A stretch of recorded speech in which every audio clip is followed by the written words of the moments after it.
નમસ્કાર મિત્રો હું છું ડૉક્ટર મહેશ દાપડા.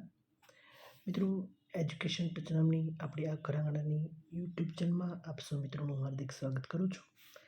મિત્રો, આ ચેનલ પર 1111 જેટલા ઇંગ્લિશ વ્યાકરણના વિડીયો અવેલેબલ છે. મિત્રો, આ વિડીયો ધોરણ 9 થી 12માં અભ્યાસ કરતા તમામ વિદ્યાર્થીઓ માટે ખૂબ જ અગત્યના બની રહેશે. તેમજ મિત્રો, આ વિડીયો 1111 અંગ્રેજી વ્યાકરણના વિડીયો જે વિદ્યાર્થીઓ સ્પર્ધાત્મક પરીક્ષાની તૈયારી કરી રહ્યા છે એવા વિદ્યાર્થીઓ માટે પણ ખૂબ જ અગત્યના બની રહેશે. મિત્રો, આ ચેનલ પર એટલે કે એજ્યુકેશન ટચ નામની આપણી આ ચેનલ પર ભારતના સ્વાતંત્ર્ય સૈનિકો જે નરબાંકાઓએ આ દેશની આઝાદી માટેનું પોતાનું સર્વસ્વ કુરબાન કર્યું છે એવા વીર નરબંકાઓની શહીદીની યાદગાથા, શૌર્યગાથા આ ચેનલ પર સ્વાતંત્ર્ય સંગ્રામના સેનાનીઓ એ શીર્ષક હેઠળ દર શનિવારે રજૂ કરવામાં આવે છે. મિત્રો, તો આવા નરબંકાઓની કથાને લોકો સુધી પહોંચાડી નવી પેઢીને આવા શહીદો વિશે વાકેફ કરવા ખૂબ જ જરૂરી છે. તેથી અહીંયા એ ઉપક્રમ શરૂ કરવામાં આવ્યો છે. મિત્રો, તો ખાસ વિનંતી છે કે આવા વિડીયો સ્વાતંત્ર્ય સંગ્રામના સૈનિકો એ વિડીયો આ ચેનલ પર દર શનિવારે પ્રસિદ્ધ કરવામાં આવે છે. તો વધુમાં વધુ વિદ્યાર્થીઓ સુધી, લોકો સુધી, માતાઓ સુધી આ વિડીયો જાય તો લોકો આવા શૂરવીરોને ઓળખે અને આપણે એમાં ભારતીયનું ઋણ અદા કર્યું લેખાશે એવી મને અપેક્ષા છે. મિત્રો, ત્રીજો જે ઉપક્રમ છે એ છે કરંટ અફેર્સ.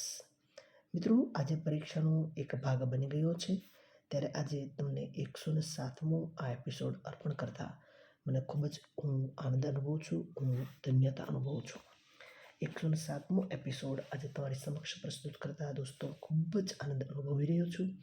તો મિત્રો, જે વિદ્યાર્થીઓ સ્પર્ધાત્મક પરીક્ષાની રાત દિવસ મહેનત કરે છે એવા વિદ્યાર્થીઓ સુધી આ વિડીયો પહોંચાડી આપ પણ એક યજ્ઞ કાર્યના સહભાગી બનશું એવી હું આપની પાસે અપેક્ષા રાખું છું. ચાલો દોસ્તો, કરંટ અફેર્સમાં એક નજર કરીએ. પરંતુ દોસ્તો, અહીંયા એક વાત, હું અહીંયા જે સમાચાર પ્રસ્તુત કરી રહ્યો છું તે મારા જ્ઞાનની મર્યાદા અનુરૂપ હોય છે. સંભવ છે ક્યાંક ક્ષતિ હોય તો ચોક્કસપણે તો કોઈ ઓથેન્ટિક ન્યૂઝપેપર અથવા મેગેઝિનનો અભ્યાસ પણ દોસ્તો અવશ્ય કરી લેશું અને આ સમાચાર આપણે સૌ માણીએ. મિત્રો, તાજેતરમાં એક સર્વે થયા મુજબ ગ્લોબલ એઆઈસીટી ઇન્ડેક્સ 2025માં ગ્લોબલ એઆઈસીટી ઇન્ડેક્સ 2025માં સિંગાપુર સૌથી ઊંચા ક્રમે રહ્યું છે અને ભારતમાં બેંગાલુરુ. મિત્રો, એઆઈસીટી ઇન્ડેક્સ 2025નું એક આ મૂલ્યાંકન છે.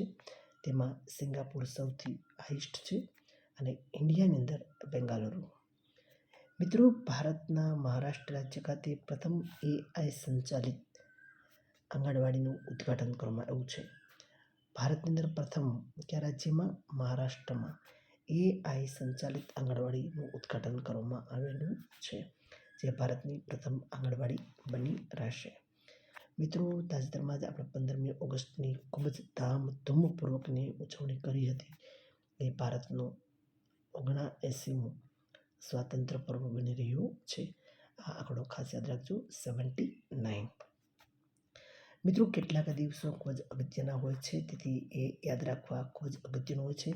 દાખલા તરીકે 10મી જે ઓગસ્ટ છે વિશ્વ જૈવ ઇંધણ દિવસ તરીકે ઉજવવામાં આવે છે. વિશ્વ જૈવ ઇંધણ દિવસ તરીકે ઉજવવામાં આવે છે. મિત્રો, તાજેતરના એક સમાચાર મુજબ અદિતિ રાવ હૈદરીને ફિલ્મ મહોત્સવ 2025માં મેલબોર્ન ખાતે સિનેમામાં વિવિધતા પુરસ્કાર આપીને તેને સન્માન કરવામાં આવેલ છે. કોને? અદિતિ હૈદરીને. ફિલ્મ મહોત્સવ 2025નું આયોજન મેલબોર્ન ખાતે થયું હતું અને ત્યાં સિનેમામાં વિવિધતા પુરસ્કાર આપીને તેમને સન્માનિત કરવામાં આવશે. મિત્રો, 2030ના કોમનવેલ્થ ગેમ્સ માટે ભારતે અમદાવાદ શહેર પર કળશ ઢોળ્યો છે. એનો અર્થ પ્રસ્તાવ રાખેલો છે. 2030ની કોમનવેલ્થ ગેમ્સ માટે અમદાવાદ શહેરની પસંદગી કરવામાં આવેલી છે. મિત્રો, તાજેતરમાં જ 12મી ઓગસ્ટ વિશ્વ હાથી દિવસ તરીકે ઉજવવામાં આવે છે, તેમજ આંતરરાષ્ટ્રીય યુવા દિવસ તરીકે 12મી ઓગસ્ટ રાખવામાં છે વિશ્વ હાથી દિવસ અથવા તો આંતરરાષ્ટ્રીય યુવા દિવસ તરીકે 12મી ઓગસ્ટની મનાવવામાં આવે છે. 9મી ઓગસ્ટની વાત કરીએ તો 9મી ઓગસ્ટ નાગાસાકી દિવસ તેમજ વિશ્વ આદિવાસી દિવસ તરીકે ઉજવવામાં આવે છે. 9મી ઓગસ્ટ નાગાસાકી દિવસ અને વિશ્વ આદિવાસી દિવસ. 10મી ઓગસ્ટની વાત કરીએ તો વિશ્વ સિંહ દિવસ તરીકે ઉજવવામાં આવે છે. વિશ્વ સિંહ દિવસ તરીકે 10મી ઓગસ્ટ, 9મી ઓગસ્ટ નાગાસાકી દિવસ અને વિશ્વ આદિવાસી દિવસ, 12મી ઓગસ્ટ વિશ્વ હાથી દિવસ તરીકે ઉજવવામાં આવે છે. અને આગળ વાત કરીએ 10મી ઓગસ્ટ વિશ્વ જૈવ ઇંધણ દિવસ તરીકે મનાવવામાં આવે છે. મિત્રો, અંતિમ સમાચાર. પ્રથમ ખેલો ઇન્ડિયા જલ ખેલ મહોત્સવનું શુભંકર શું હતું? એવો પ્રશ્ન કોઈ પૂછે તો હિમાલયન કિંગફિશર. પ્રથમ ખેલો ઇન્ડિયા જલ ખેલ મહોત્સવનું શુભંકર હિમાલયન કિંગફિશર છે. અને તેનું આયોજન ક્યાં થાય છે? શ્રીનગર ખાતે તેનું આયોજન કરવામાં આવે છે. મિત્રો, આ સાથે 10 સમાચારને અહીંયા પૂર્ણ કરીએ છીએ. મિત્રો, ખાસ યાદ રાખજો મિત્રો કે એજ્યુકેશન ટચ નામની આપણી આ ઘર આંગણાની યુટ્યુબ ચેનલ પર કરંટ અફેર્સ, સ્વાતંત્ર્ય સંગ્રામના સેનાનીની ગૌરવગાથા અને દોસ્તો અંગ્રેજી વ્યાકરણના 1111 જેટલા વ્યાકરણના વિડીયો આ ચેનલ પર અવેલેબલ છે. તો મિત્રો, વધુમાં વધુ આ ચેનલને સબસ્ક્રાઈબ કરશો અને આ બધા જ વિડીયો વધુ લોકો સુધી પહોંચાડી એક યજ્ઞ કાર્ય કરજો, એક શુભ કાર્ય કરજો, એક શુભ કાર્યના યશદાતા બનશો તેવી આપણી પાસે અપેક્ષા છે. ભારત માતા કી જય. ફરી પાછા મળશું આવતા રવિવારે. ત્યાં સુધી અસ્તુ. આવજો.